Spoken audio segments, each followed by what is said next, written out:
Boa noite, turma! Tudo bem? Turma, na aula de hoje iremos falar sobre o princípio da instrumentação para circuitos elétricos, focando agora em medidor de corrente. Então, a partir do galvanômetro, como que nós podemos ali transformá-lo em um amperímetro, né? Então, nós iremos estudar isso aí na aula de hoje, né? Esse vai ser o nosso foco. E, portanto, eu estabeleço os seguintes objetivos. Inicialmente, eu vou falar do galvanômetro, operando como amperímetro, né? Então, quais são os procedimentos para que isso ocorra, nós iremos ver, bem como o circuito equivalente. Dimensionamento demonstrativo de um medidor de corrente por galvanômetro. E, por fim, uma exemplificação numérica do projeto de um amperímetro com o uso de um galvanômetro. Certo? Muito bem. Então, falando em medição de corrente com galvanômetro, nós temos que, a partir do galvanômetro, basta adicionar uma resistência em paralelo. O ideal é que seja algo próximo a 0 ohms. O amperímetro deve ser conectado em série com o circuito que se deseja fazer a medida. O galvanômetro está em série com a resistência Rm, que representa a resistência do enrolamento. Então, como nós vimos, né, o galvanômetro, ele é feito ali por um fio enrolado, né, um enrolamento. E em série, nós temos uma resistência dada por segundo a lei de Ohm, né? Se eu tenho um fio, uma seção, eu tenho um determinado material, isso gera, portanto, uma resistência, né? Essa resistência Rm é a resistência do medidor, tá? Se eu tenho uma resistência no medidor, eu tenho uma corrente a ser medida, né? Só que, beleza, se eu tenho uma corrente do circuito, um circuito que consome 10 amperes, por exemplo. Os 10 amperes não pode passar pelo galvanômetro, ele suporta algo na ordem de miliamperes, 1 mili, 2 miliamperes, é uma corrente baixinha. Se passar 10 amperes, ele queima na hora, não tem como, né? Não suporta essa corrente. Então, se eu vou medir 10 amperes, eu tenho que passar, por exemplo, por essa resistência shunt, 9,99, né? Para que aqui no galvanômetro eu possa ter a circulação de apenas 1 mili. 1 mili é a corrente máxima dele, certo? Está em que escala? Está na escala de 10 amperes. Pô, então é o máximo da escala. Por isso que está dando a máxima corrente do medidor. Portanto, o galvanômetro iria indicar algo próximo a 10 amperes, né? Através do ponteiro, conforme a gente estudou aí na primeira aula.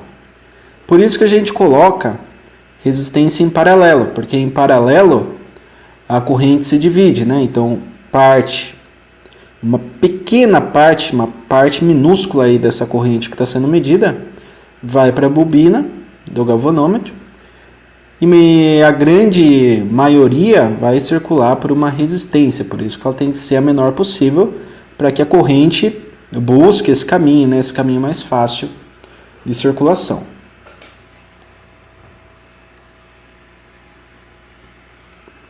Legal. Falando agora de topologias, né, para o amperímetro analógico, temos que, no projeto de um amperímetro analógico, pode-se adotar duas topologias para a organização do circuito do medidor. A seguir é mostrado essas duas possibilidades, né? Então, nós temos aqui a primeira topologia, que é a bobina com sua resistência interna, e várias resistências, né? Nós temos R1, R2, R3, R4. Então, se eu quero a escala de 10 amperes, eu vou ter aqui a corrente, né, circulando pelo meu medidor, por essa resistência aqui R4, né? Resistência que vai ser conectada, a corrente vai passar pelo nosso amperímetro. Tem aqui um divisorzinho, né, de tensão, com resistências aqui em série. Se eu quiser 5 amperes, um outro divisor. 1 ampere, um outro divisor. 500 mili, um outro divisor. Tá? Aqui, se eu quiser, ó, medir, por exemplo, eu quero medir a corrente numa resistência R1. Quanto você pode medir? 600 mili. Então eu vou lá, conecto no circuito, né? A corrente vem, passa por esse ponto, uma grande parcela passa por R1, uma pequena parcela passa lá pelo nosso galvanômetro, né? Pela bobina, que vai ser limitada essa corrente por uma resistência interna, e volta aqui para o circuito. Né? E se eu selecionar aqui o R2, vai para 1 ampere, R3, 10 amperes. E daí vai mudando o valor dessas resistências, porque está mudando aqui a intensidade, né, de corrente que nós estamos medindo. Então, ao invés de medir 1 aqui por R2, eu vou medir 10 por R3. Então, tem que ter aqui uma variação proporcional da resistência em relação à variação da corrente. Né? Em termos práticos, né, a resistência ela é inversamente proporcional à corrente. Se eu aumentar a resistência, eu diminuo a corrente. Tá? Então, o que acontece? Se eu for medir correntes muito pequenas, eu tenho resistores maiores. Se eu for medir correntes muito grandes, eu tenho resistores menores. Falar agora das características básicas, né, para o dimensionamento do amperímetro.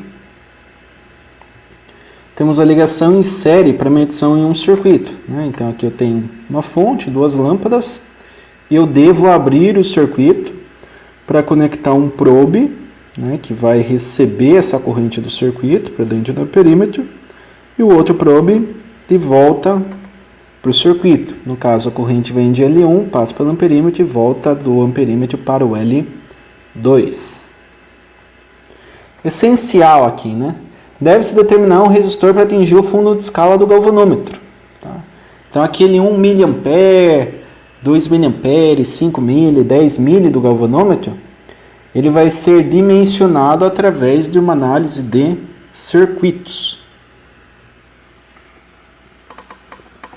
Aqui nós temos a resistência que deve ser calculada, né, para que tenhamos ali o nosso amperímetro funcionando de forma correta. E aqui é a resistência interna, que representa a resistência da bobina do galvanômetro. Então nós precisamos da corrente de fundo de escala, para que a gente possa dimensionar o valor desse resistor com base também numa corrente que pode ser medida no circuito. Por exemplo, se eu for medir 10 amperes, eu vou trabalhar aí com esse nível de corrente. Óbvio, no projeto real tem-se as escalas, né?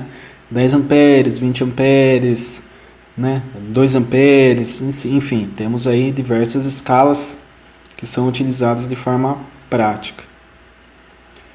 E aqui seria o diagraminha real, bem parecido com um dos casos que eu passei anteriormente, né?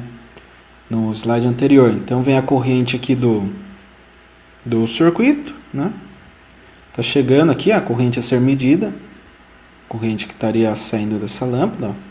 Vem por aqui, está selecionado o R2, então uma grande parcela, 99,9%, passa por aqui, retorna para o circuito, e eu vou coletar uma pequena amostra para passar pelo meu galvanômetro, na ordem de miliamperes. Tá?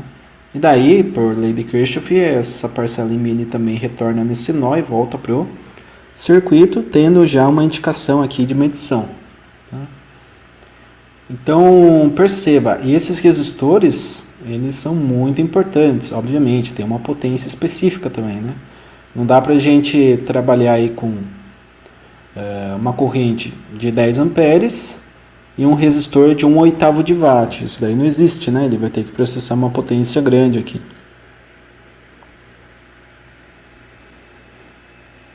Legal. Então, projetando a resistência interna, né, do nosso caso aqui de um amperímetro, nós utilizamos ali o mesmo galvanômetro, né, do voltímetro. Então o conceito é o mesmo, a gente pega o galvanômetro e faz a conexão que interessa para nós, né, no circuito elétrico, e uma resistência para ser colocado junto aí à bobina do galvanômetro para coletar as medidas. Utiliza-se uma resistência em paralelo, né? Essa resistência em paralelo é chamada de shunt, tá?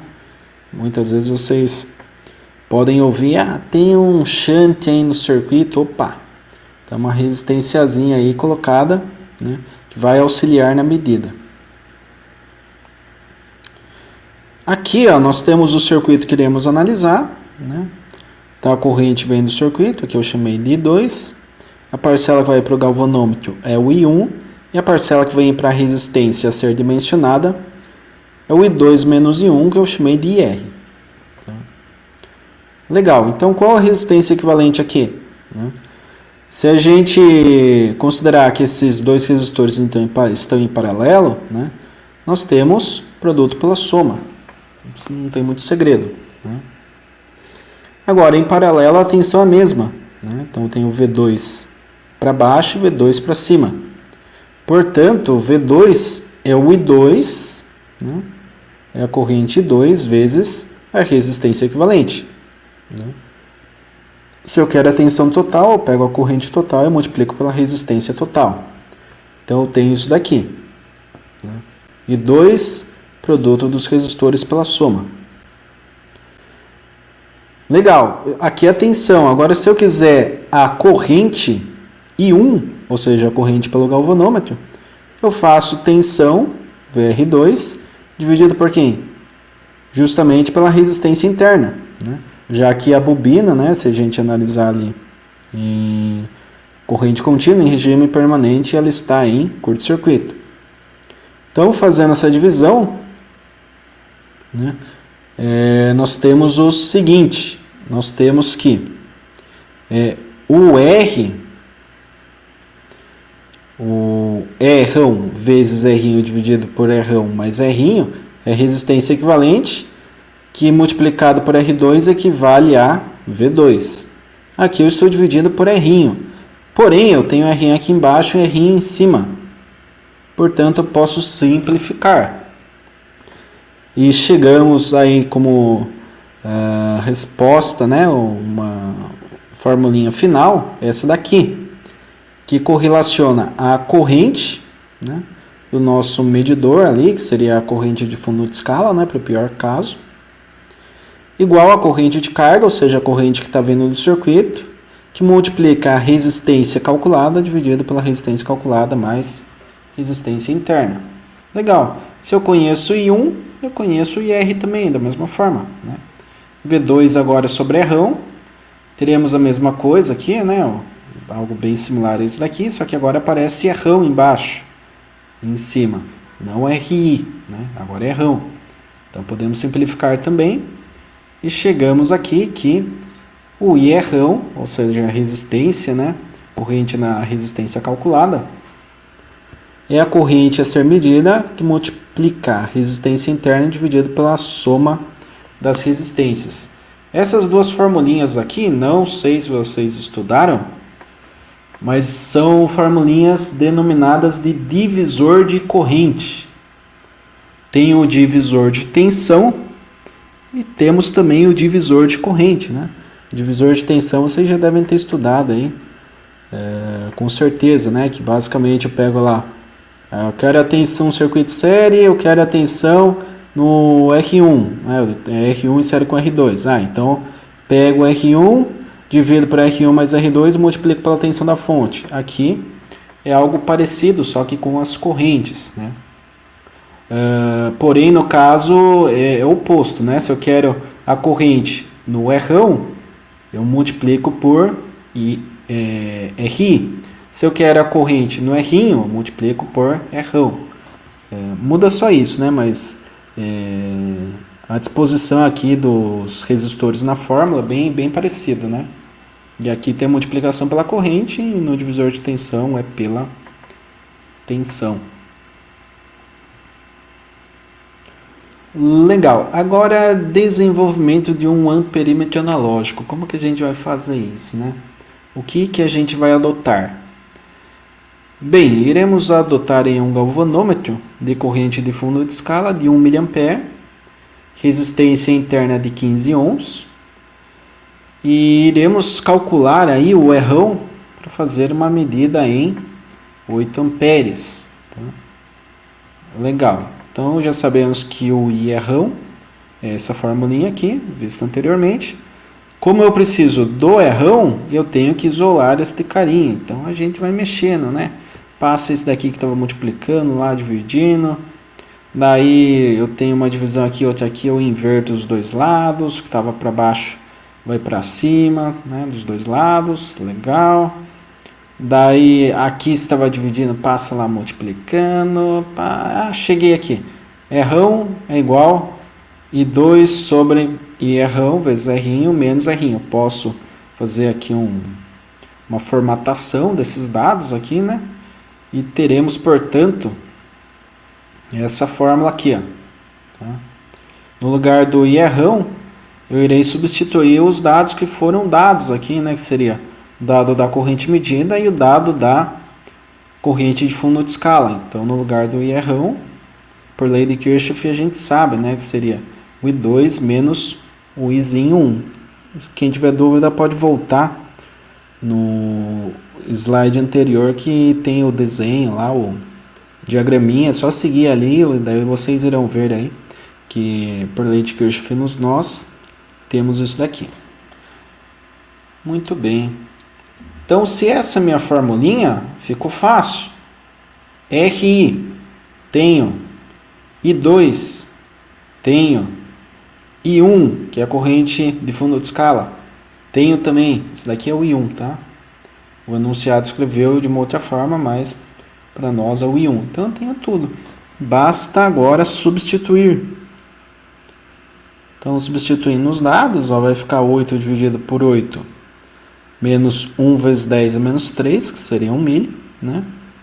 Menos 1 vezes 15 aqui, daí então vai ficar 8 dividido por 7,999, menos 1 vezes 15. E iremos chegar, portanto, em 0,001875 ohms, ou ainda 1,875 milli. E alguém pode perguntar, nossa, mas essa resistência aí é muito próxima de zero, né? E é justamente isso que interessa, né? Não pode ser zero, né? Porque senão não passa nada pelo galvanômetro e não teremos a medida. Mas ela tem que ser algo muito próximo a zero, para que possamos liberar apenas uma correntezinha bem pequenininha, né? Para demonstrar a medida para nós no visor ali, né? Do nosso amperímetro. E para isso nós temos que trabalhar sim com resistências muito pequenas. No caso da tensão se trabalha com resistências muito grandes, né? No caso da corrente se trabalha com resistências pequenas. Beleza, turma? Então a aula de hoje era isso. Eu agradeço mais uma vez a atenção de todos. Lembrando que eu estou sempre disponível durante a aula, né? No chat da turma, eu estou online aí, caso alguém tenha alguma dúvida. Alguma pergunta, pode mandar foto do slide que achou que não entendeu direito, ou foto de alguma coisa que escreveu no caderno, ou falar por áudio, o que vocês acharem necessário aí para se comunicar. Certo? Grato a todos mais uma vez pela atenção. Bons estudos. Até!